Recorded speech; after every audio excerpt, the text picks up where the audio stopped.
কসবার দিকে নজর দেব। নববালিগঞ্জ কলেজে বহিরাগতদের তাণ্ডব, প্রিন্সিপালের অভিযোগের ভিত্তিতে গ্রেফতার করা হচ্ছে দুজনকে। বিক্রম দাস আমাদের প্রতিনিধি রয়েছেন আমার সঙ্গে টেলিফোন লাইনে। বিক্রম, কি কারণে কলেজে তাণ্ডব?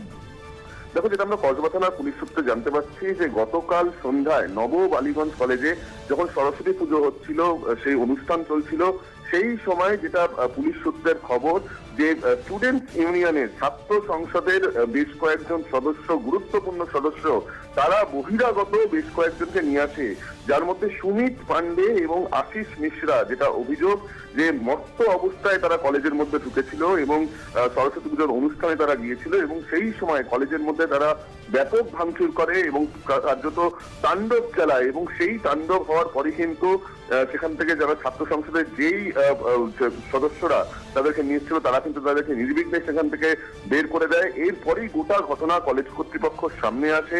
প্রিন্সিপাল নিজে গোটা ঘটনা দেখতে আসেন এবং প্রিন্সিপাল কিন্তু স্বয়ং নিজে কসবা থানায় তিনি অভিযোগ জানিয়েছেন যে বহিরাগত দুজন ব্যক্তি, যাদেরকে স্টুডেন্টস ইউনিয়নের কয়েকজন সদস্য, তারা এই সরস্বতী পুজোর অনুষ্ঠানে কলেজের ভেতরে প্রবেশ করে ভেতরে নিয়ে এসেছিল এবং সেখানেই তারা বসেছিল এবং তারা কার্যত মত্ত অবস্থায় ছিল। সেই অভিযোগ পাওয়ার পরে কিন্তু আমরা যেটা জানতে পারছি যে সুমিত পান্ডে এবং আশিস মিশ্রা, এই দুজনকে কসবা থানার পুলিশ গ্রেফতার করেছে। তাদেরকে গ্রেফতার করে এই মুহূর্তে কসবা থানার লকআপে রাখা হয়েছে এবং যেটা পুলিশ সূত্রের খবর যে এই সুমিত পান্ডে এবং আশিস মিশ্রা সহ বেশ কয়েকজন কিন্তু ছাত্র সংসদের বেশ কয়েকজন সদস্যর হাত ধরে প্রায়শই এই কলেজের মধ্যে তারা ঢোকেন, তারা সেখানে আড্ডা মারেন এবং সরস্বতী পুজোর ক্ষেত্রেও কিন্তু গতকাল তারা মত্ত অবস্থায় সেখানে ঢুকেছিলেন এবং তারপরে কিন্তু এই ভাঙচুরের ঘটনা ঘটেছে।